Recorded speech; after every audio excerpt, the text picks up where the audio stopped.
Hello, and thank you for joining us today. I'm Lisa Tim, and I am joined here with Aimee Dietz, who's going to present for us. We are honored to host Theories and Principles of AAC Interface Design for People with Aphasia. This is in recognition of Aphasia Awareness Month. And then this is where I'll turn it over to you, Aimee, and you are self-muted. Thank you, and thank you for being here. Okay, well, thanks for having me. I'm sorry I could not get my webcam to work despite our efforts last week. So these are the obligatory presenter information, but also important to thank all my collaborators and my students for the work that they do. And here's a picture of some of my awesome students and a patient. So with that in mind, we'll go ahead and get started. So when I'm doing a presentation, I like to come back to what I submitted and said I would do, because I know sometimes I will go to talks and I sit there and I wait for the speaker to get to what they promised they would talk about. So I always try to kind of ground us in where we're going. So this is the abstract that I submitted and the learning outcomes, and really hoping that we can drive home some of these points about the different interface designs and maybe some evidence-based ideas to think of pros and cons for each, and then to be able to cite some recent literature in the area. And I've given a handout for you. It's a condensed PDF of these slides. I can't share all of them because of copyright or release issues, but I'm also working on an additional handout that'll have key references in the literature, and ideally I'll have links for you to PubMed or when they're freely available, because I know you're probably limited to journal access, so I will try to find the free version, and that's what I'm working on now to get that to you, so you can have that and go to them when you need them. So this is hopefully the journey we'll take today.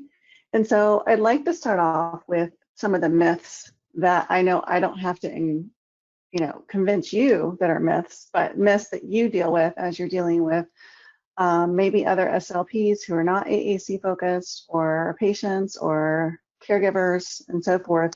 But the main myth that we encounter is that AAC interferes with spoken language. And largely that's because we don't have a ton of data saying otherwise. We don't have data saying that it does, but we don't have data saying otherwise.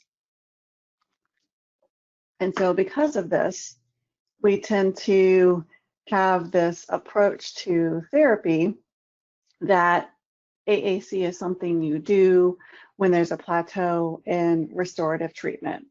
So it's kind of like, well, we've done all we could, here's your device. And I know that I was definitely guilty of this when I was working clinically. I didn't have an AAC class available to me in my graduate program when I was in school.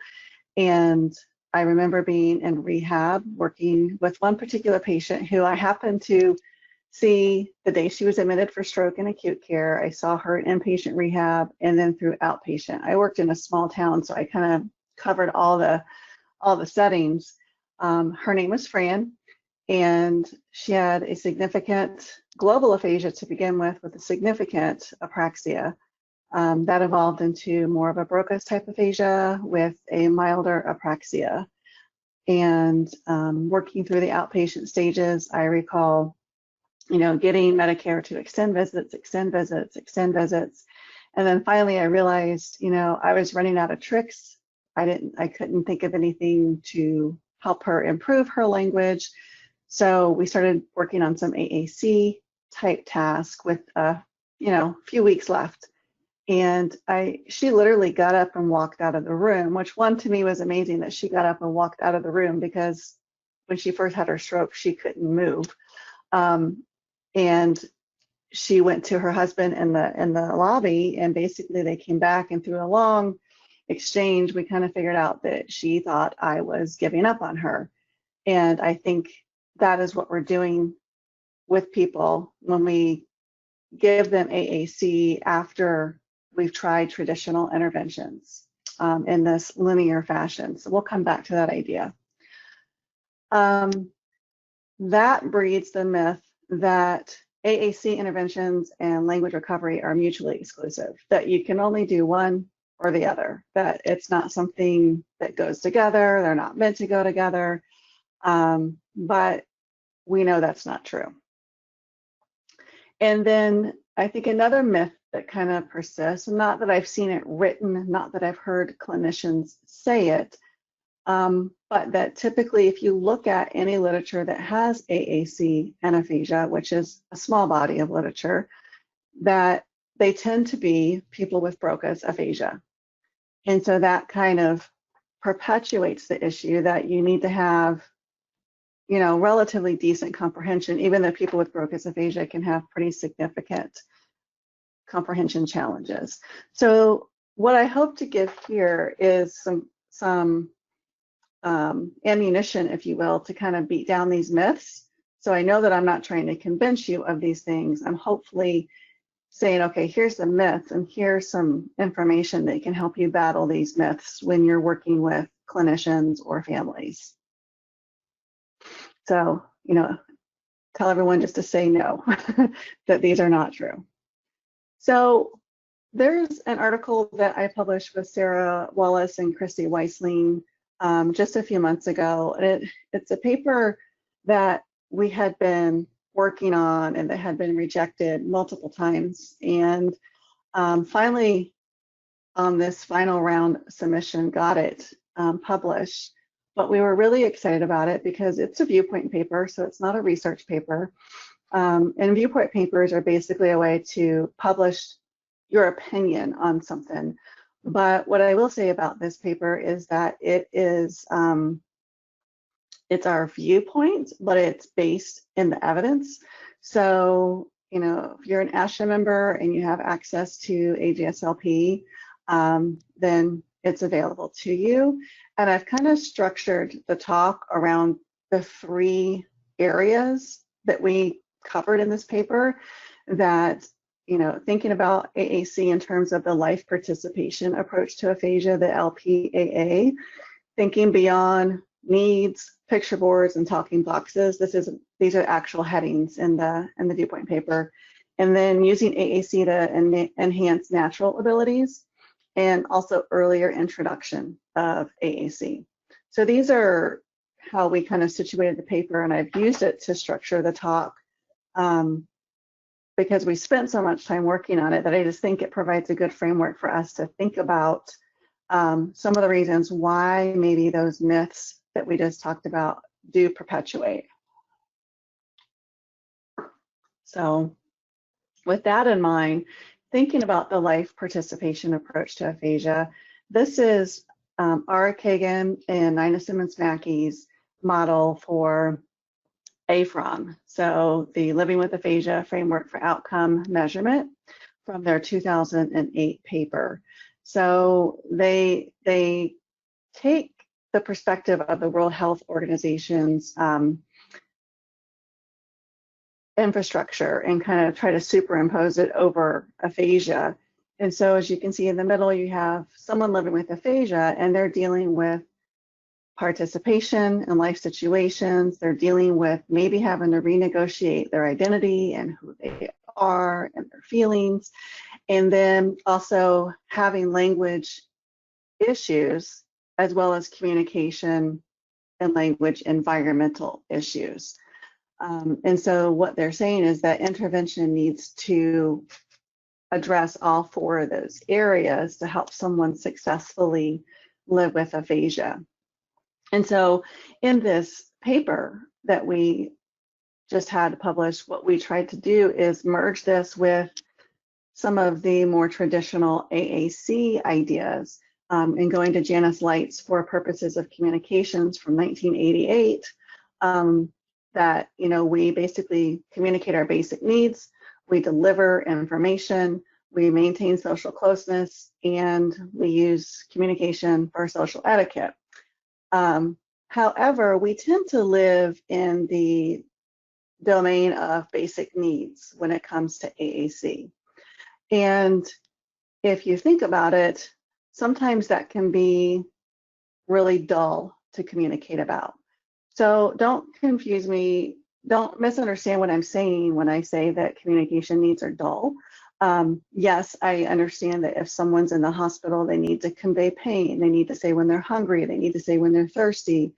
They're on a bladder training schedule, so they have to be able to convey when they need to go to the bathroom, and all those such things are very, very important.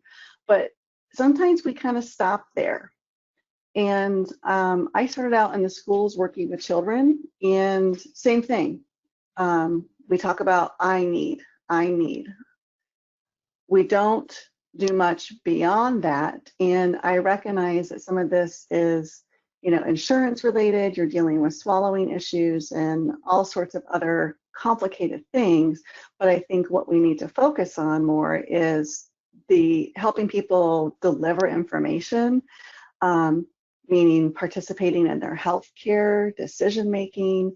I recall being very distraught as a CF when I learned that it was pretty routine for people with aphasia in this particular unit to be assigned a legal guardian just by virtue of having aphasia. And to me, that's frightening to think about the fact that someone would lose, their right to make decisions for themselves just because they have aphasia. So I recall having to do a lot of work with the social worker, and she was very willing to learn, and she let me sit in with them, and she learned how to elicit information from them. She learned how to support communication from them, and she realized, she said, "Oh my gosh, Aimee, how many people have I done this to?" And I said, "I don't know, but we're not going to stop now," right? Not to say that some people don't need a legal guardian. Some people do, but there's a fine line there, and I think AAC strategies can help us prevent that. Also, for maintaining social closeness, that's most of what we do, is wanting to feel connected, especially during a pandemic when these patients are high risk and they are more socially isolated than perhaps they were even before. AAC becomes very critical in thinking about how we can use technology to leverage that, and just thinking about what we need as people without aphasia and how important that is. And so I'd like for us to think perhaps about creative ways that we could address the important need to communicate basic needs, but also thinking about helping them learn how to deliver information, maintain social closeness, have that human connection. Because the purpose of communication is not just to say, "I'm hungry, I need to go to the bathroom, I'm tired." And in all honesty, a lot of those basic needs can be conveyed to caregivers who know them well without AAC. But that point aside, something to think about. And another thing that from my clinical days, one of the reasons I was really excited about the unit I was working on is because there was a rehab counselor, and I was excited about the idea of working with that person in the context of rehab and brain injury and aphasia. And I recall wheeling my patients into the PT gym where he held his group sessions while the therapist went to lunch, or the other therapist went to lunch, and I would work with people with trays on swallowing issues. But I remember him taking me outside the gym and saying, "Aimee, I don't see your patients." And I said, "Well, what do you mean?" He said, "Well, I don't see your patients until they can talk." And my jaw just hit the floor. And I recall saying to him, "Well, Tom, if my patients could talk, they probably wouldn't need you." And I recall going to the rehab manager like a little kindergartner, and I remember saying, "Jean, Tom won't see my patients." And her response was, "Can he bill for the time?" And I said, "Yes." And she said, "Tom will see your patients." And so I wheeled them back down to the gym, and it was really amazing because I sat there and facilitated and helped them interact, and reluctantly the psychologist learned how to help them interact.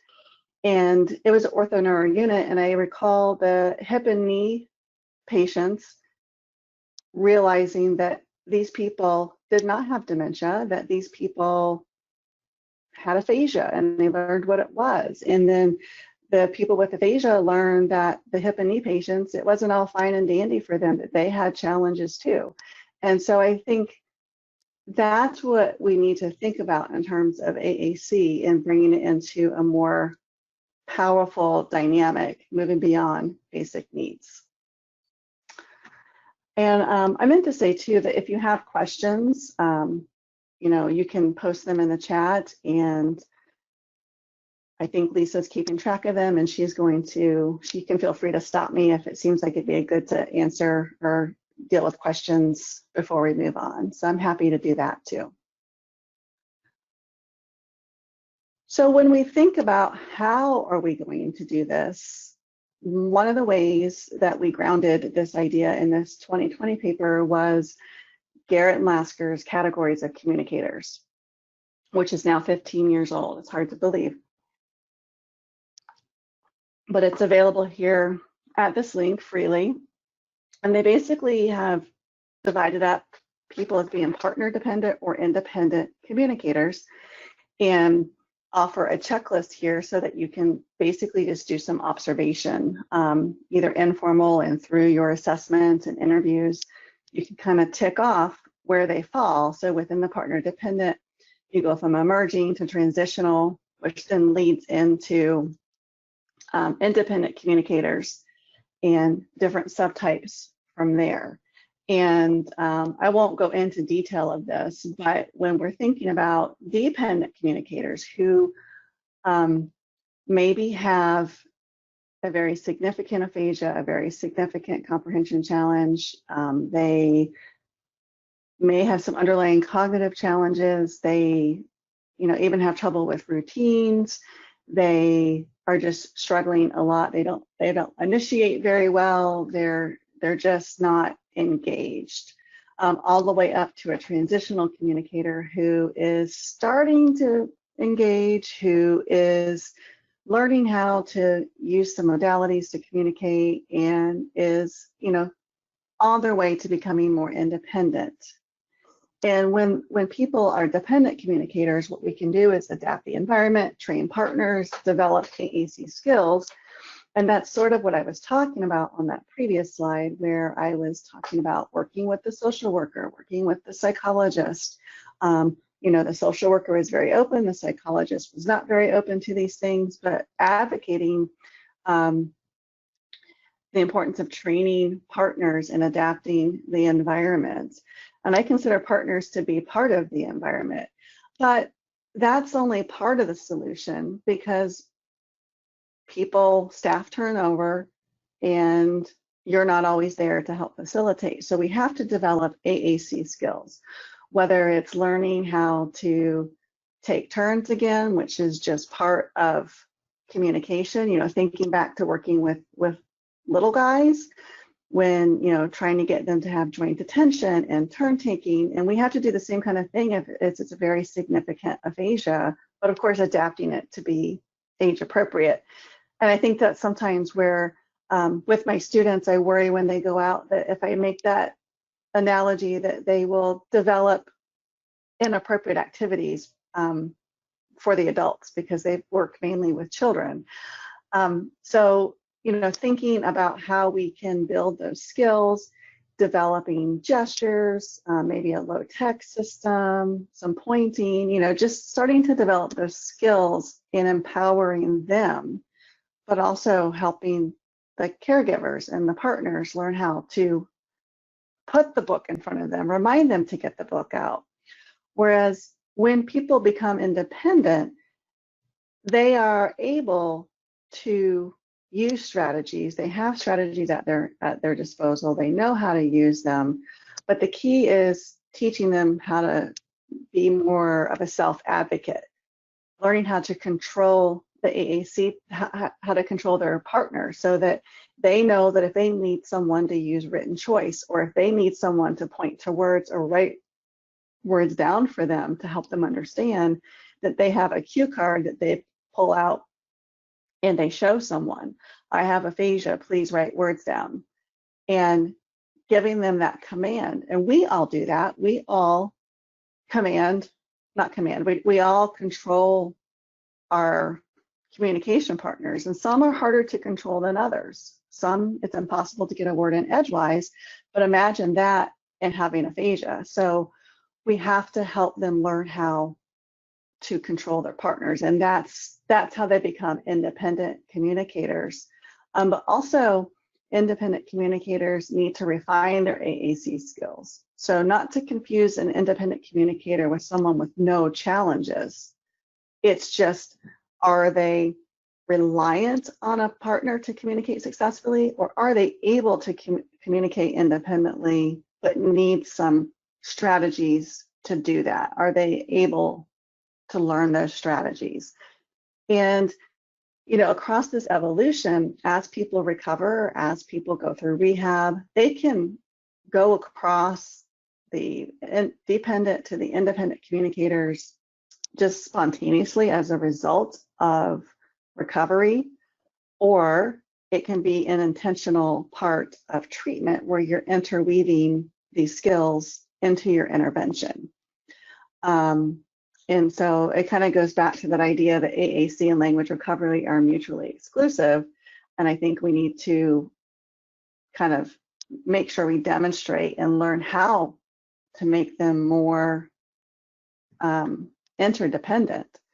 So that's just one way to think too about how we can think of helping people develop skills that allow them to live successfully with aphasia, and that learning how to communicate and manage their own environment, and even renegotiating their identity and figuring out who they are, and participate in life situations, including their own health care, can all be done by interweaving AAC and while you're simultaneously working on the underlying language impairment.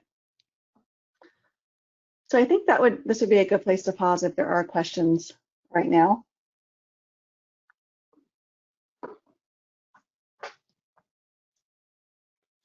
So far, we don't have any questions in the chat window. Okay, great. All right, and so I think the other thing too that's been amazing to see over the last decade is mobile technology. And what that's done is that it's done several things. It's made mobile technology is normal, quote unquote. It's something that everybody uses. And so it's not a big deal if you have an iPad or a phone out using that to communicate. Whereas in the past, the devices tended to look more impairment. It tended to exacerbate the impairment. And they were heavier and they were clunkier and they just weren't good for someone with hemiparesis or who, was not in a wheelchair because they were trying to walk around with these heavy, clunky devices. It's normal these days, if you will, to use photos and text. If you think about Facebook and Twitter and Instagram, personally, Twitter is a little overwhelming for me, so I don't know how that would work for someone with aphasia, but the idea that you can have images and text together and that it's asynchronous, it decreases the cognitive demands because they can take their time and their response. I know a lot of people with aphasia who are on Facebook. I'm guessing some are on Instagram. I'm not an Instagrammer. But just thinking about how normal that is for us to whip out our phones and show a picture, and that's just what we do. And now that many of us have been home for months now, we rely a lot on social media and texting and sharing of photos and those types of things that lend themselves very well to communicating with people with aphasia that can, minimize the impact of the disability on the communication interaction. So it supports co-construction. The listener or the communication partner doesn't have to rely solely on what the person is trying to say. There's words, there's pictures, and it just makes everything a little more seamless. And so those are some things to think about and why I think things are changing, and especially as our population ages and, you know, younger people become older, and pretty soon you're going to have people with aphasia who were born with the phone in their hand, basically, and they're just so used to it. So I think it's going to be continue to become easier and easier, because I already see that even with older patients, they adapt pretty well, especially if they have grandkids. They tend to like having the technology and they can relate to it. And so I think it's making things a lot easier. But we still have the problem of that traditional approach of how historically in aphasia rehab, we tend to do what I did when I was a CF. I recover, recover, recover, restore, restore, restore. And then, oh, we're running out of visits, here's a device. I think we're still doing that. And I think it's because largely people struggle with how to function with AAC, supporting, lifting up recovery rather than interfering with it. And it's pretty striking too. Some data from Roberta Ellman, who runs a huge aphasia group out in California, did a national survey and found that 50% of caregivers receiving education about AAC during the first 3 months of recovery. So half. I will say that I recognize that in that first 3 months, first weeks especially, families are hit with a lot and they don't often remember everything, and we kind of have to keep hitting them with things. So I do acknowledge that it might have been mentioned and it just didn't quite register. But clearly, if only 50% are reporting that they heard about it, then that means that we need to do a better job of getting the message across. And it's likely because AAC is not introduced until much after, unless they have a pretty significant aphasia, and then it's probably introduced. The ASHA NOMS data was pretty striking too, that out of 862 post-acute patients, only 13% received AAC. This is according to what the SLPs are reporting. But what's even more striking is that if you remove the patients who had a concomitant apraxia, that percentage fell to 2%. So what this means is that largely people with apraxia and a milder aphasia were getting the AAC to deal with more of the motor speech impairment. And then if you look at just the people with aphasia, that very, very few were actually getting AAC. And so I find that data to be striking. I remember when Margaret Rogers presented this at the Clinical Aphasiology Conference in 2014, and I went up to her afterwards and I said, is your data correct? I'm like, are your slides correct? Because I knew it was bad, but I just didn't realize it was that bad. And yes, this was 6 years ago, but I don't suppose that it's increased too significantly much. And this data just kind of, it says it all. You don't really have to interpret much. It's right there. So things to think about. You know, we're not doing a great job of getting AAC in the hands of people. So as we go forward and we think about earlier introduction, we do kind of the opposite of what physical therapy does, right? So the physical therapist does not wait for people to walk independently before allowing them to move around in their environment. They give them all kinds of stuff. You walk in there and you've got the wheelchair and you've got the walker, and then they graduate to the quad cane, and then they still have the wheelchair in case they have to go long distances, and it's no big deal. And what I can't understand is, you know, why then should we wait until they fully recover their language system before they communicate? To me, it's analogous that what we do with AAC would be analogous to a physical therapist not giving someone a walker or a wheelchair. It's the same thing. And that just doesn't happen. And when I started using this analogy, and I was actually used it in more of a sarcastic, frustrated conversation with a colleague, when I mentioned this, they finally got it. And this was with a neurology and a physical therapy colleague. They finally understood my frustration about AAC. And so it seems like a good analogy to pull out. You know, if you're looking for something to help a patient or a resistant clinician or a caregiver, then this is your analogy. Because, you know, I think the answer is really simple. We shouldn't wait until we're done with working on restorative interventions, that we need to teach people how to use available strategies to help them compensate for anomic events that they will experience, because let's face it, when you have chronic aphasia, you're going to have anomic events. You're never not going to. Otherwise, you don't have aphasia. And then giving them the tools to guide themselves to spoken language during those events. And I think that's where we need to be going with this. And I hope that people begin to see how silly it is, really, in terms of what we do with AAC, especially early on. So when we think about why are people so resistant to it, the idea of learned non-use comes into play. And learned non-use comes from the motor literature in terms of, you know, if someone has right hemiparesis, then we need to, you know, restrain the left arm and kind of force them to use that right hand. Otherwise, they're just going to forget they have it.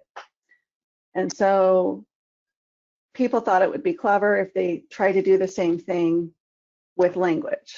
The only issue is you can't really restrain communication behaviors like you can physical behaviors.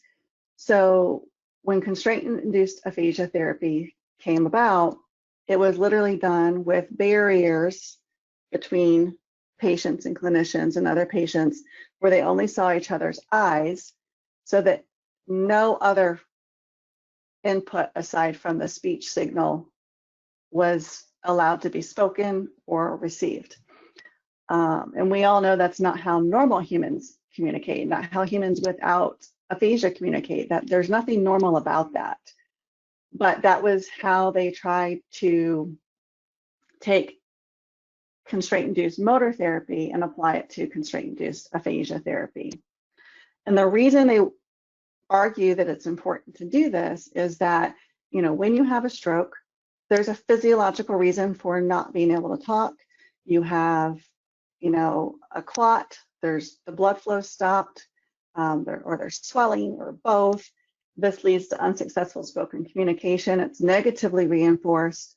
And then there's a lack of motivation to speak. And then there's a developed learned non-use of spoken communication, despite changes physiologically that likely support more communication. So despite, you know, using TPA to break up the clot, despite getting the bleeding under control, despite swelling going down, people they've learned not to talk, and they just don't try because they don't see the point. So that is why people in the constraint-induced literature don't like AAC. And I was really introduced to this about 10 years ago when I got involved in a constraint-induced aphasia therapy study, which was really hard for me to be a part of because I'm an AAC person. But you know, it was an opportunity that, as someone who was trying to get tenure at a university, that I couldn't turn down because it was a chance to work on a major NIH grant. And so I did some soul searching and decided that it wasn't that bad because people could opt out. It was free therapy. there was some evidence that it might help them. But what it did is it helped me understand neuroplasticity a little bit better.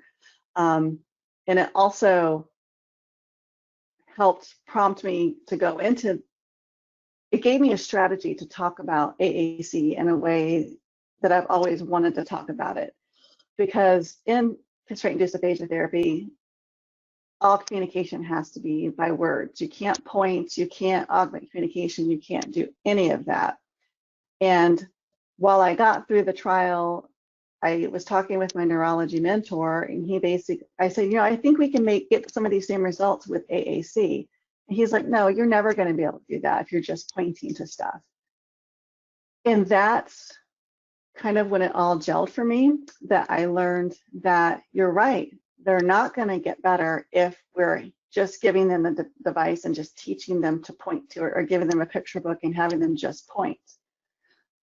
That doesn't follow some of the principles of neuroplasticity that we'll get into in a little bit here. But just to kind of show you, this is an article that came out last week, I think, on what happens when there's non-use. Again, this is with casting of a limb, but, you know, let's say someone has a broken arm, so they get casted. If you look at pre-casting, if they scan their brains before they're casted, you can see that bilaterally there is, let me see my pointer. I found a pointer last week. Here we go.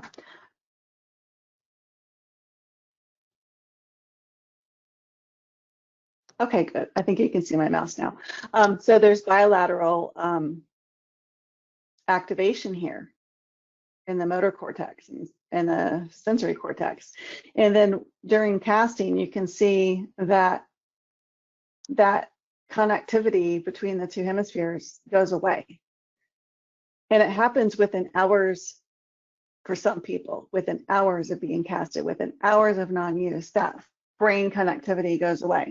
Then the cast is removed, and then the connectivity returns again. And so this is just a very powerful visual to illustrate why this is a legit concern. So when I show you this image,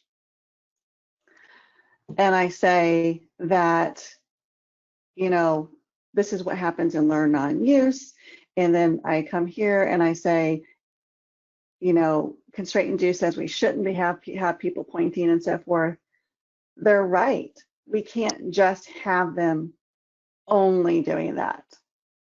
But a little bit later, I'll talk to you about how I think we can bring the two together, and where I think we do risk learn non-use or perpetuating learn non-use if we don't teach them how to use the tool in the right way. So I think there's some validity to that. And learn non-use is really real, and unfortunately it's perpetuated by caregivers.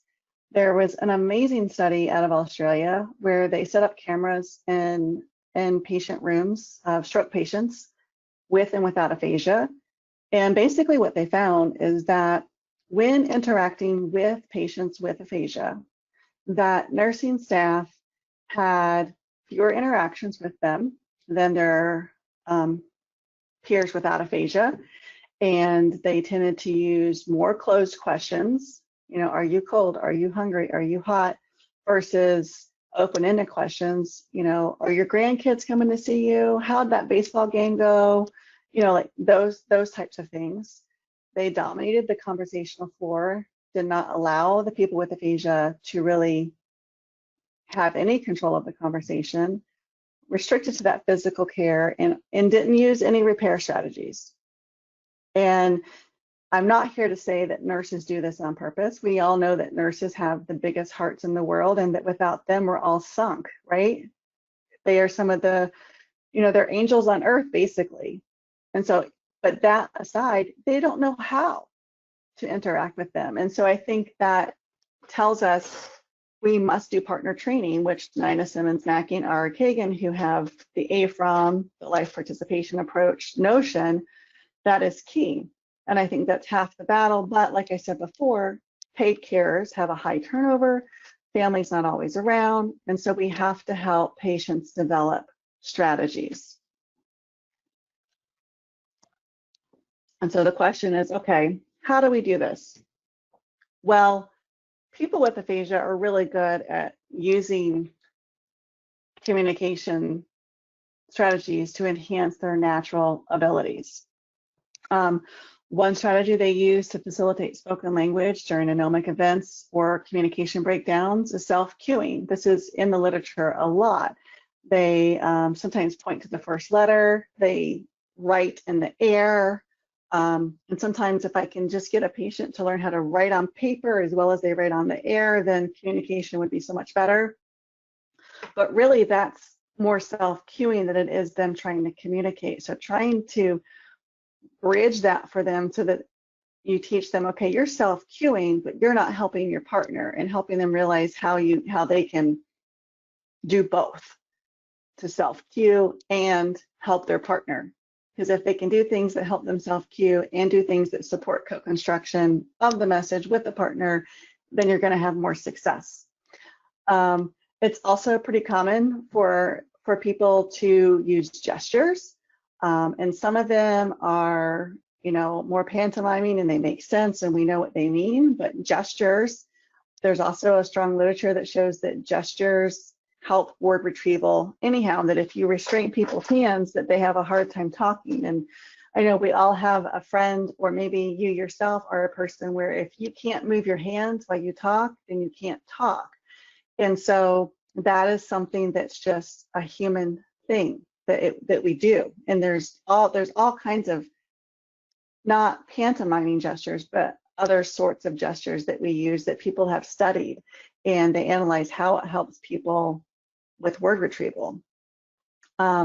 So there's also been some small N studies in AAC and aphasia, like more device type studies that, after I started thinking about what learned non-use meant and how we can apply that to AAC, I went back and looked at some of these studies that are a little bit older, but took a closer look at them to see what some of the other outcomes were aside from communication.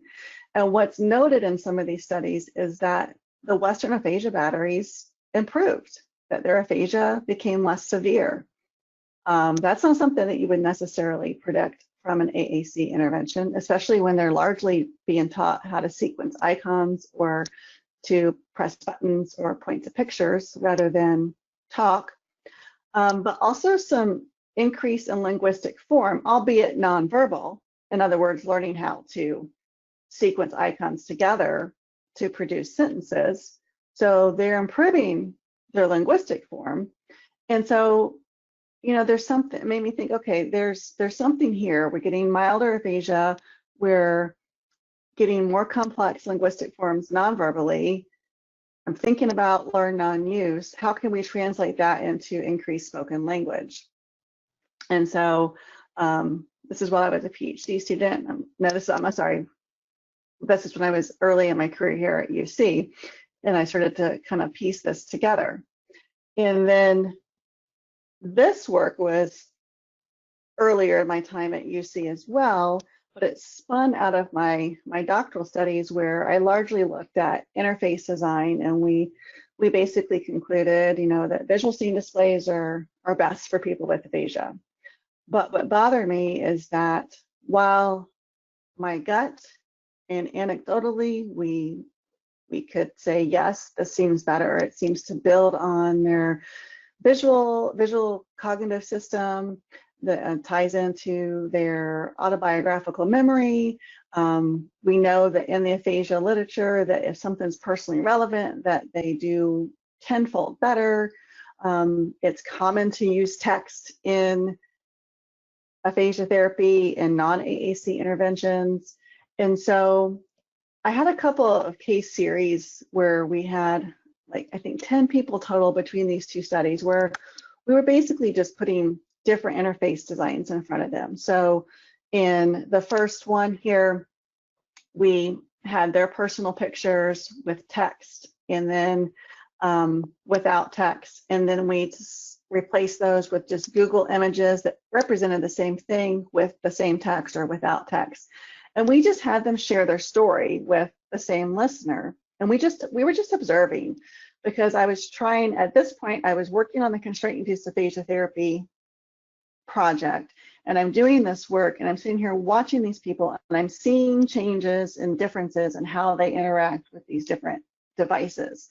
I'm seeing that they have fewer trouble sources, fewer breakdowns, that when we look at preference data, they much prefer to have their own pictures and text present.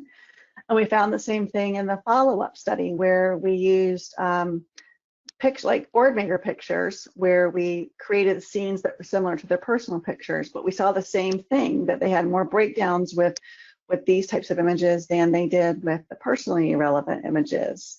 And, you know, we just saw, just by virtue of changing what we put in front of them, their spoken language changed as well, not just their communication.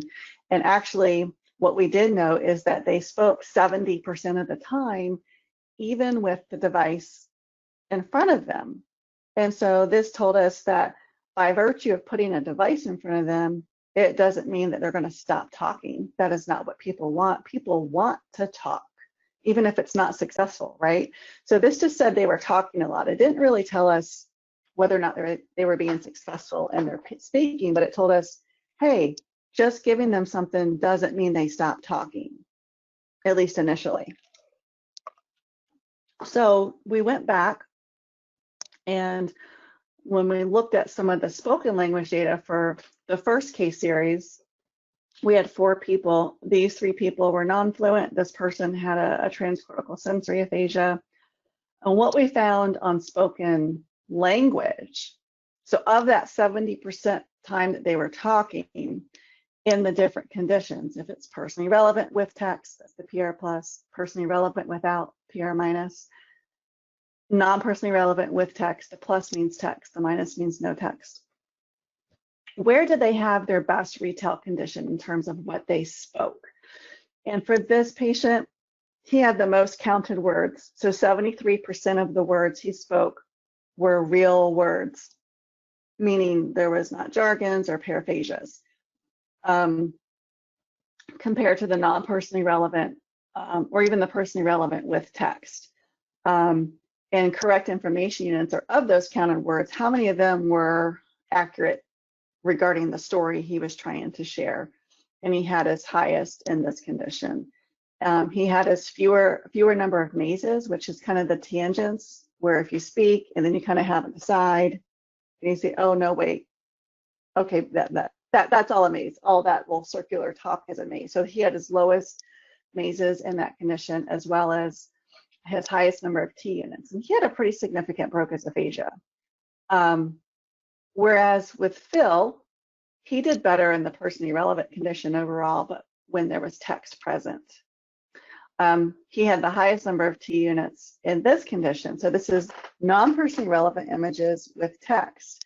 And I think it's because when the images were not his, he relied on the text on the screen more, and I think read more of what was on the screen versus using his own words here in the personally relevant condition. Then Anne, who had a very significant aphasia and a pretty significant apraxia, but she was able to speak. We had another patient we couldn't include here because her apraxia was so significant. Nothing could be transcribed. It was just too severe of an apraxia. But looking at her, she basically did well in the 2 areas where there was text. So it didn't seem to matter so much whether there was pictures there for her, but it was the text. And then we have Randy, who really, I think it was a byproduct of the fact that he was a Civil War buff, and this was the Civil War story, and he talked about the story the longest, and he just kind of perseverated on this. And so he also had a pretty fair comprehension challenge. And so all of this to say is that interface type matters, but also that it can affect spoken language, not just the communication that we examined before. So as this work was wrapping up, and my work on the constraint-induced aphasia therapy stuff was wrapping up, you know, my key takeaway point was we need tips, which you may be familiar with Dr. Binger and Dr. Kent Walsh, who do a lot of work with kids in AAC and have a major grant looking at trying to do language development and stimulation in kids. And so the take-home story here is that learned non-use is indeed learned, and that instruction is critical.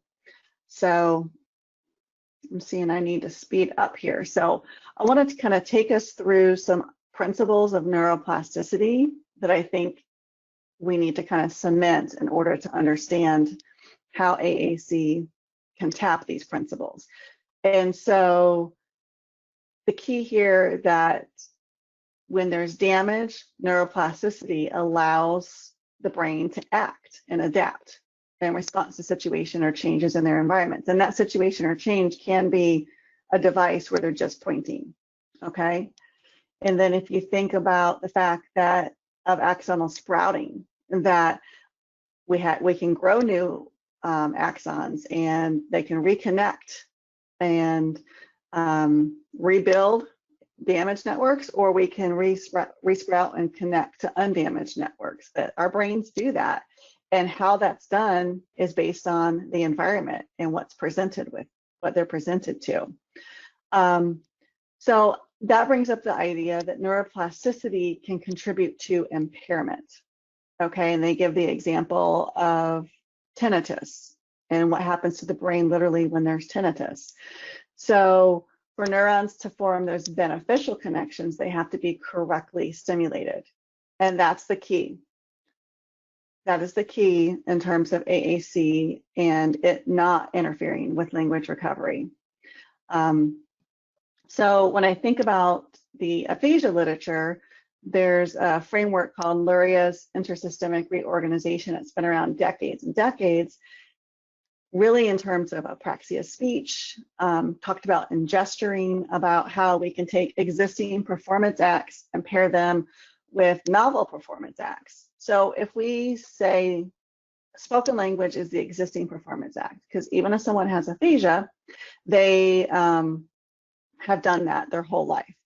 And AAC is the novel performance act. So taking all of this together and saying, okay, they can draw and they can write and they can do other things to self-cue. Can we take an AAC, like more of a device or even an AAC book, and teach them how to self-cue through that? And the answer is yes, we can. But we've talked about interface design a little bit, so we'll just kind of hit some of the highlights because I'm assuming with this crowd I don't have to go into this too much, but we can come back to it. That when you think about traditional grid, the homepage, the semantic design, whatever term you want to call it, is that it's great because you can generate endless messages, right? You're not constrained. That exact point is still a limitation, though. It relies heavily on semantic and syntactic knowledge. It really requires a lot of working memory capability, which is a definite weakness in people with aphasia. And you're basically asking them to learn a new language when their language system is impaired. So that's problematic. So in a nutshell, we know people with aphasia can learn the sequence iconic codes. So far, generalization beyond those learned sequences has been poor. And I'll get you some literature for these two in the key articles handout. Visual scenes, I've kind of gone over some of the strength. It is limiting in terms of novel creation of utterances, but I have seen people become very creative in using program stories to generate topics on different stories. So if this was my son's birthday party when he turned 1, if I wanted to talk about how big he's gotten since then, I could point to him here and then gesture like tall. You can't see me, but I'm gesturing like you would tall, raising my hand above my head. Then you're using that to talk about something that's not restricted to that story. So that's something that I've seen a lot when we're using visual scenes, is that they use it not just for the programmed reason. So that's something to think about in terms of therapy. But also, all those other things I mentioned earlier. So yeah, I'm going to move along so I can get to the key points. And then there's hybrid displays. It's like, these things where you've got hotspots, and we learned that a lot of people with aphasia don't like the pictures to talk because they want to touch the picture to self-cue, and when the device talks, they're like, what is this doing? And then if you touch it and it brings up like some grid system, then they have to navigate through that. Lots of working memory, lots of syntactic and semantic demands. And then really, there's no data. There's no data on this that I can find for kids or adults that lets us know what this does to communication, much less spoken language. So again, tips: technology, instruction, and personalization. That's the key. So this will take us to a study I published a couple years ago about looking at the feasibility of improving discourse in people with aphasia through AAC. So when I was working with my neurology colleague who said, you can't do that with AAC, I took it as a dare that, oh, really? You know, so the last thing people need to do to me is tell me that I can't do something. So it was really the best thing he ever did as a mentor, was to tell me that I couldn't. And of course, he mentored me through the grant writing and learning the neuroimaging. And to my knowledge, it's the first and only study that looks at AAC, a treatment study, and how an AAC intervention changes the brain, as well as spoken language. So that is what we did. We had a pre-post treatment design where we had two groups. One group got usual care, one group got AAC. And we tried to set it up so that it wasn't all stacked. So I had people with conduction aphasia, people with anomic aphasia, Wernicke's, Broca's, one global. So we tried to make it so that in each group, we didn't have all Broca's and then, you know, all fluent in the other group. We tried to balance it out. So I'm just going to walk you through. Skip some of my animations. All right, so basically what we did is we did what's called a verb generation test that I'll go through. We gave them the Western Aphasia Battery.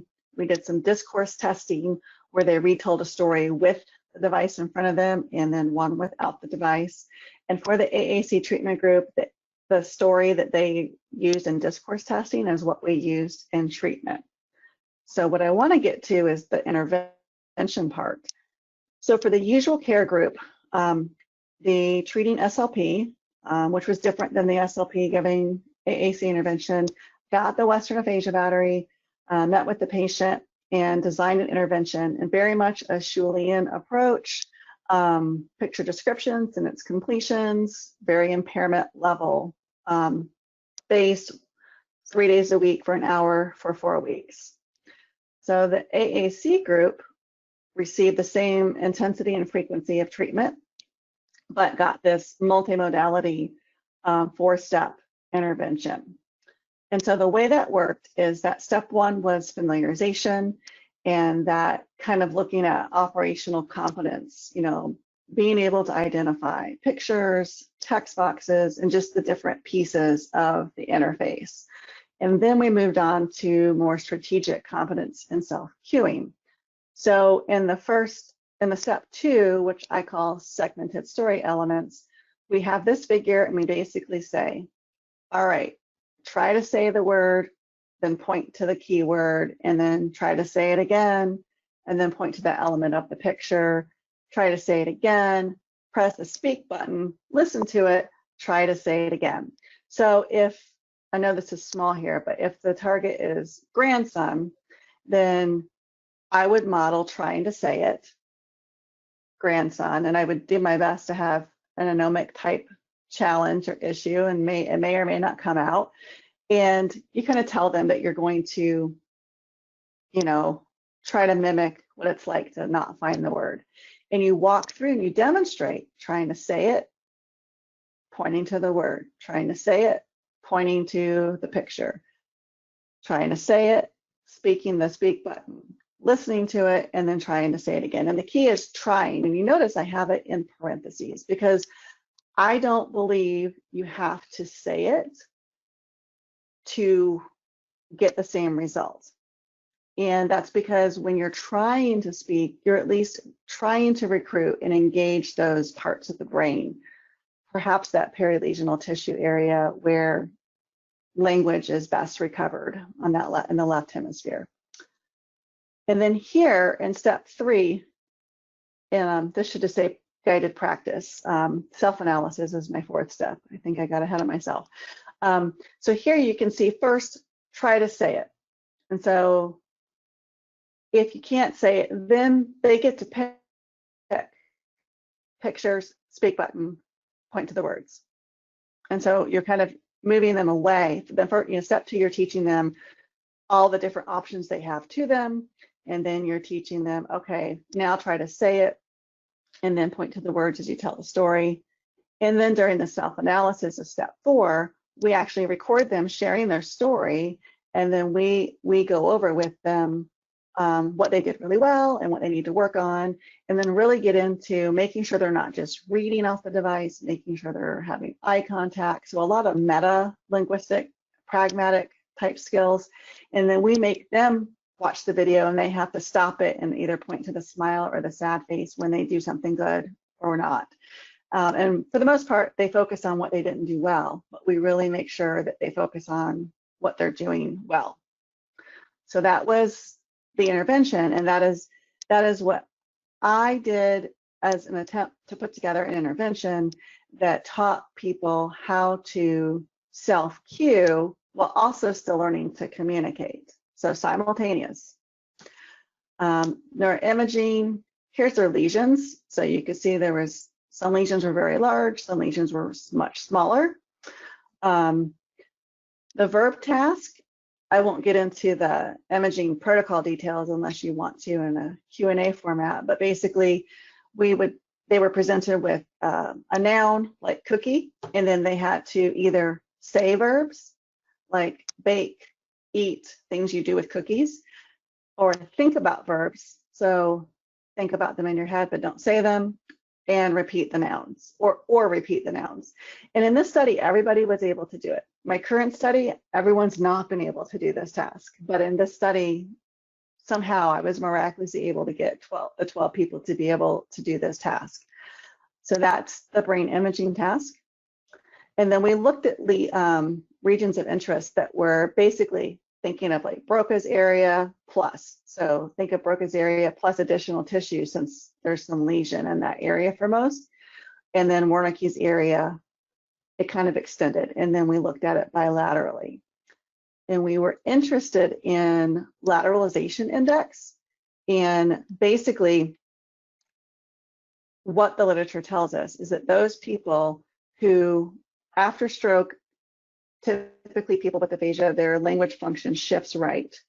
But what we've learned is that those who have language function shift back to the left, they tend to be the ones who recover better.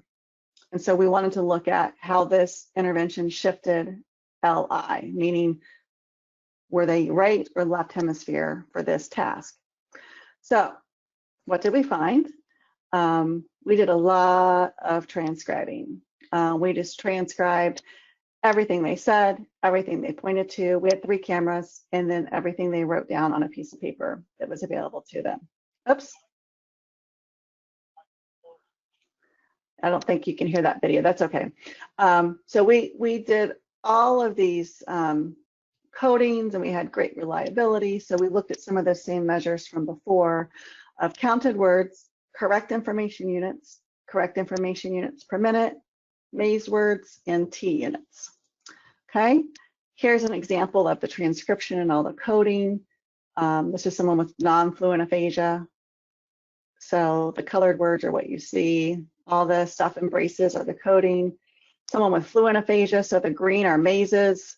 So you get an idea of how their discourse was different based on just their aphasia type. So what did we find? What we found is that when they retold the stories with the AAC device in front of them, the AAC group had they spoke less overall, okay? And so at first that freaked us out, but I'm gonna tell you why that's okay in just a second. We also found that they only learned how to use the pictures for communicative purposes if they were in the AAC group. Again, You can't just put it in front of them. You have to teach them how to use it.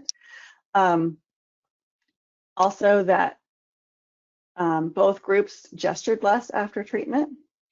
And probably most importantly, neither group used the speak button. Remembering that in the AAC intervention, we explicitly have them practice using that in step 2, and nobody pushed the button once.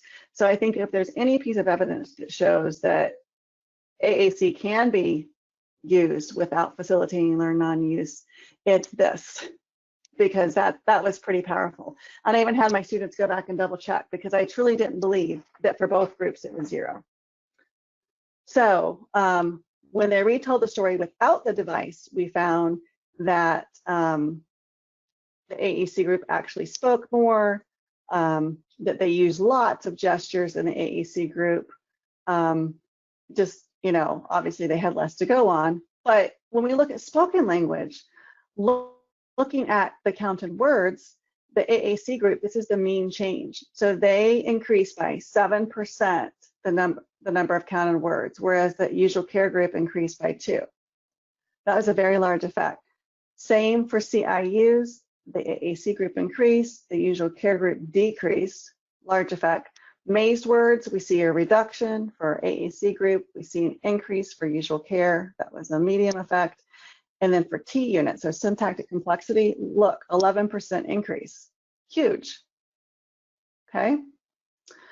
Then when we look at the retell without AAC, you see pretty dismal, like lots of decreases, like actually their spoken language is better with the device present.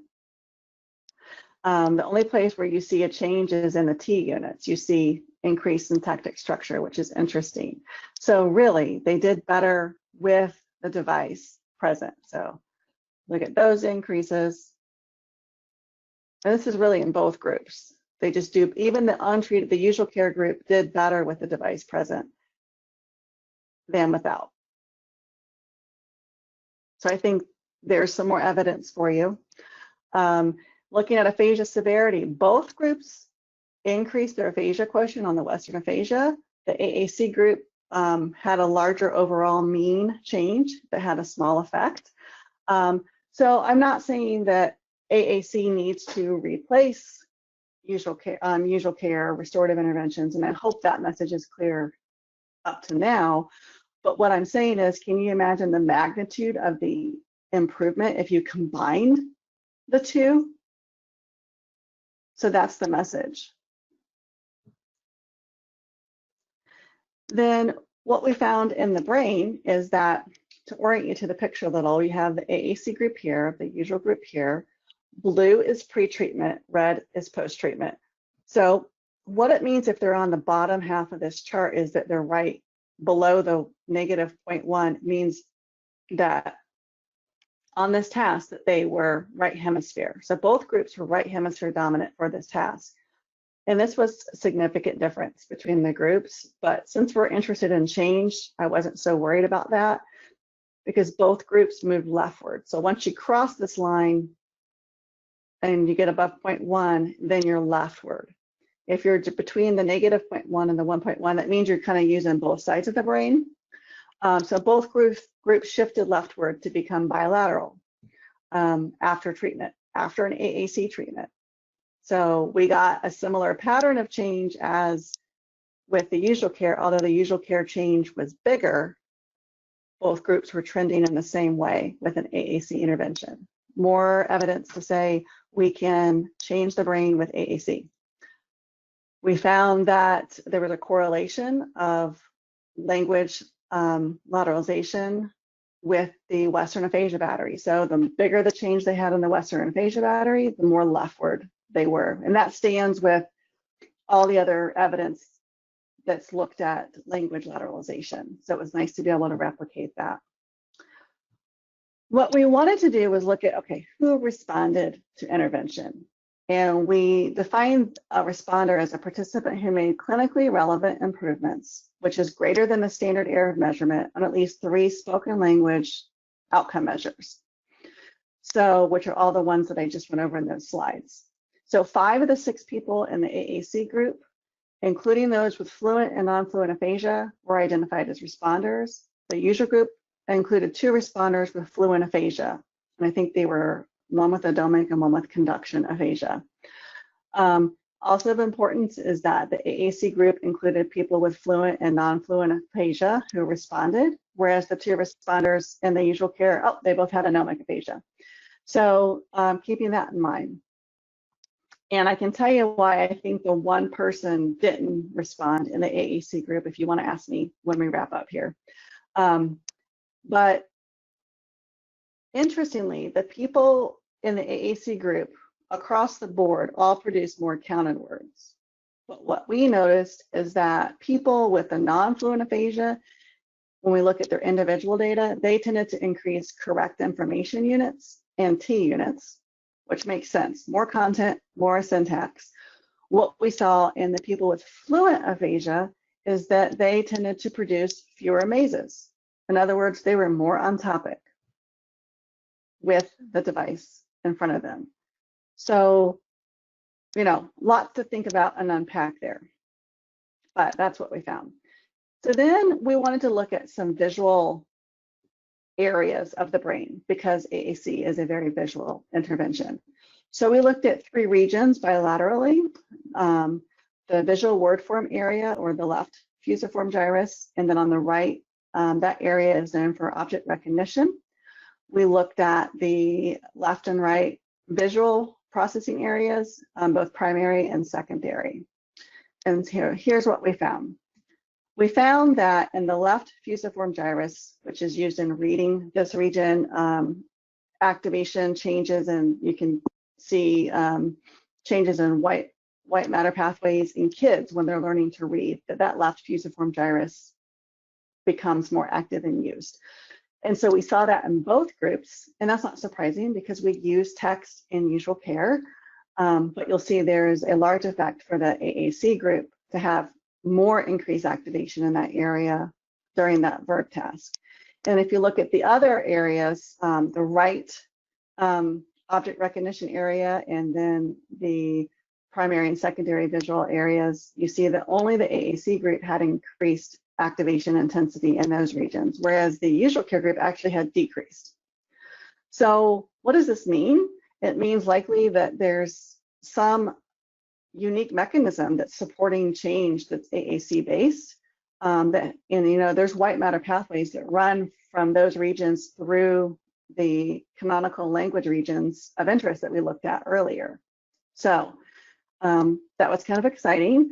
I don't want to overstate the findings here because I think it's important to consider. It was a feasibility study. It was 12 people, but I think I'm hoping it's enough for people to go, there's something to this. We need to really rethink this. I'm hoping that it gives people pause and that they realize that instruction is crucial.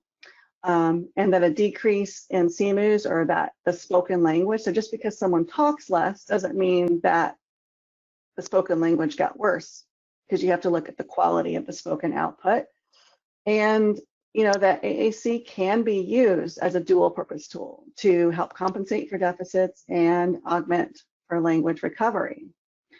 And then in terms of that unique neurobiological mechanism, what it seems like we're looking at here is that there's 3 networks that we're tapping. So I showed you how we shifted brain activity leftward. That's the language network. I showed you data that the visual network seemed to be implicated in the people who got AAC intervention.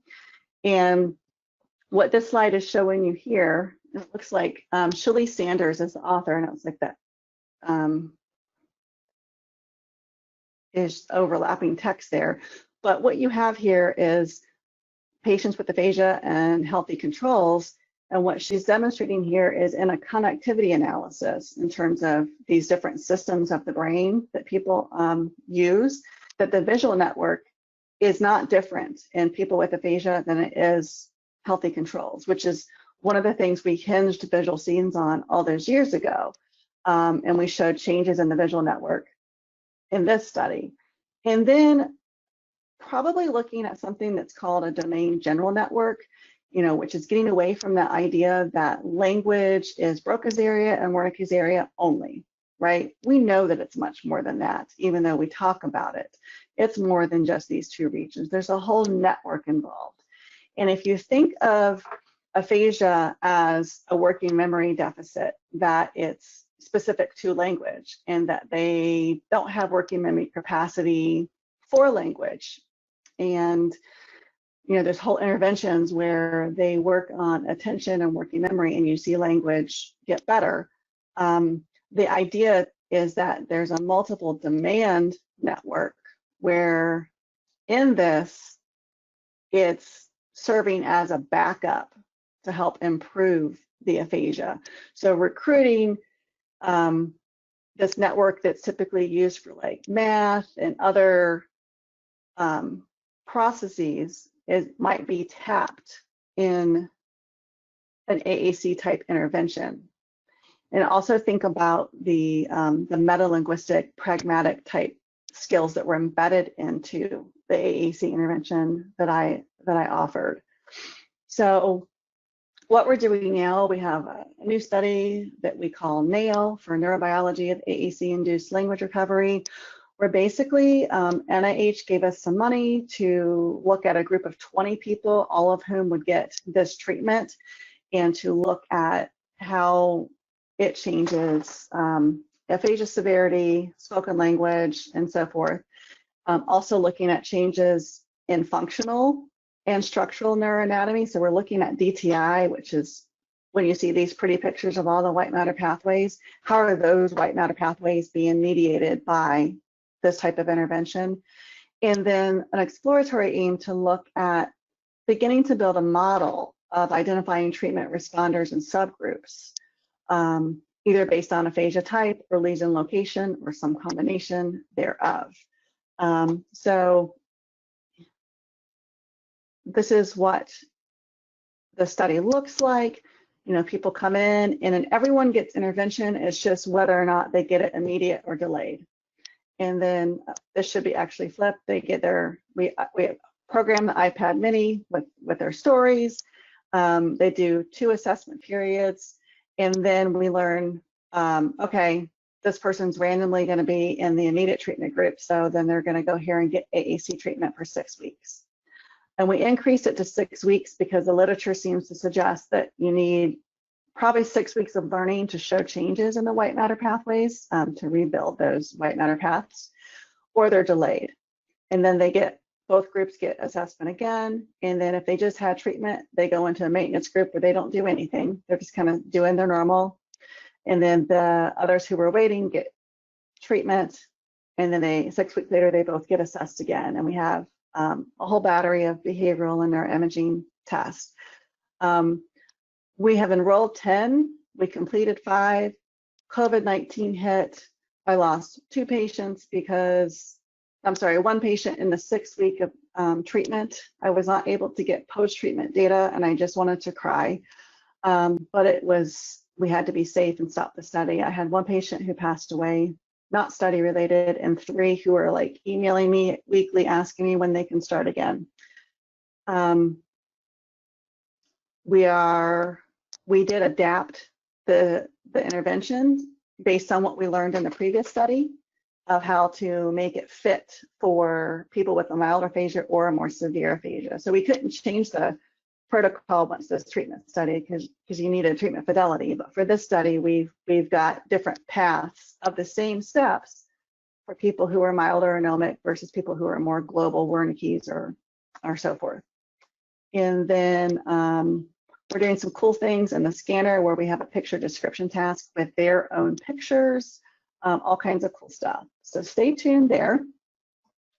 And then, hopefully we've covered these learning outcomes. And hopefully, more importantly, you've got some ideas of how you can help hold up the no sign to all those myths that we talked about in the beginning.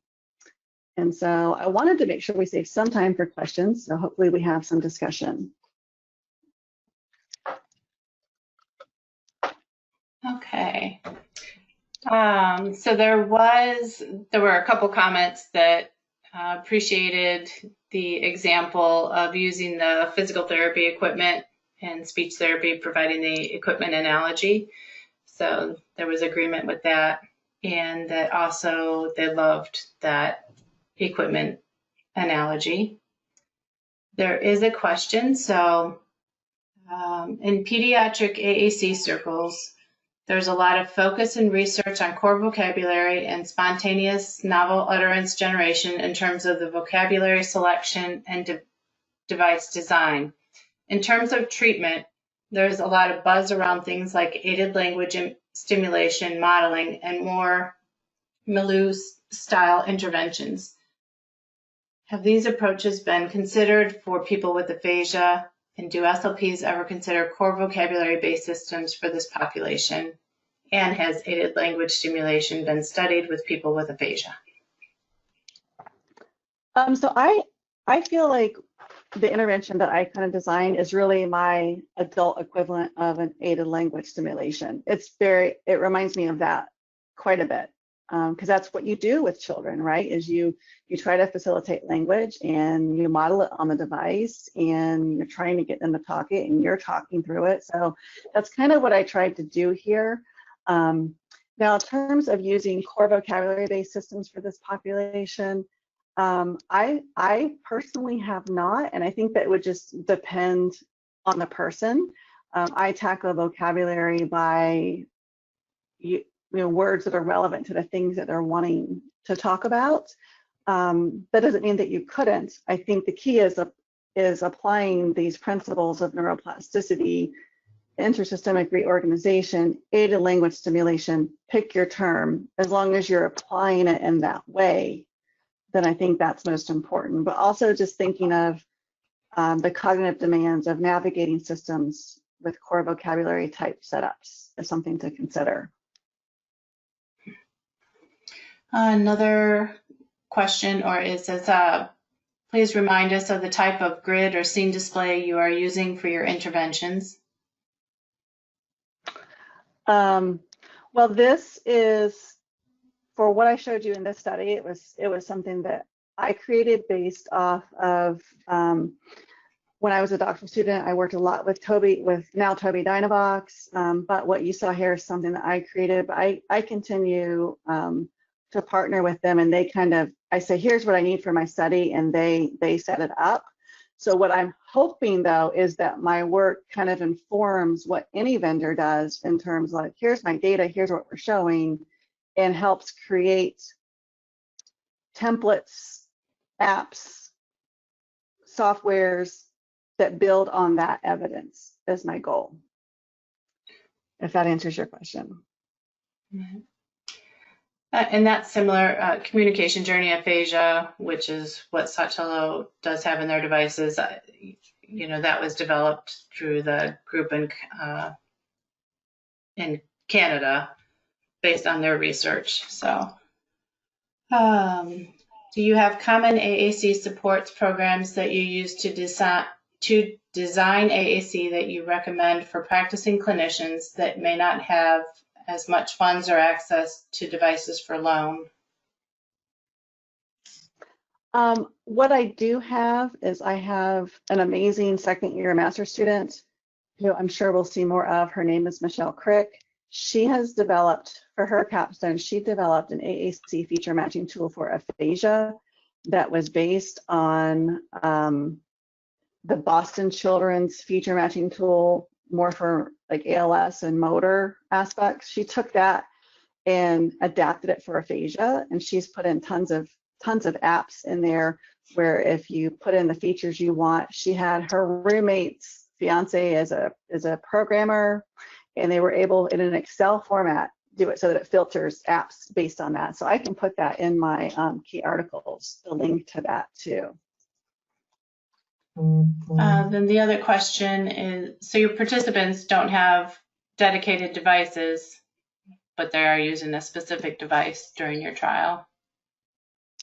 In this trial that I talked about, we actually used a VMAX because they didn't take it home with them because it's research. I wanted to control for practice and everything, but right now I'm using an iPad Mini is what I'm using, and I have a kind of a backdoor specialized version of the old Compass app that gives me the setup that I need to study what I'm studying.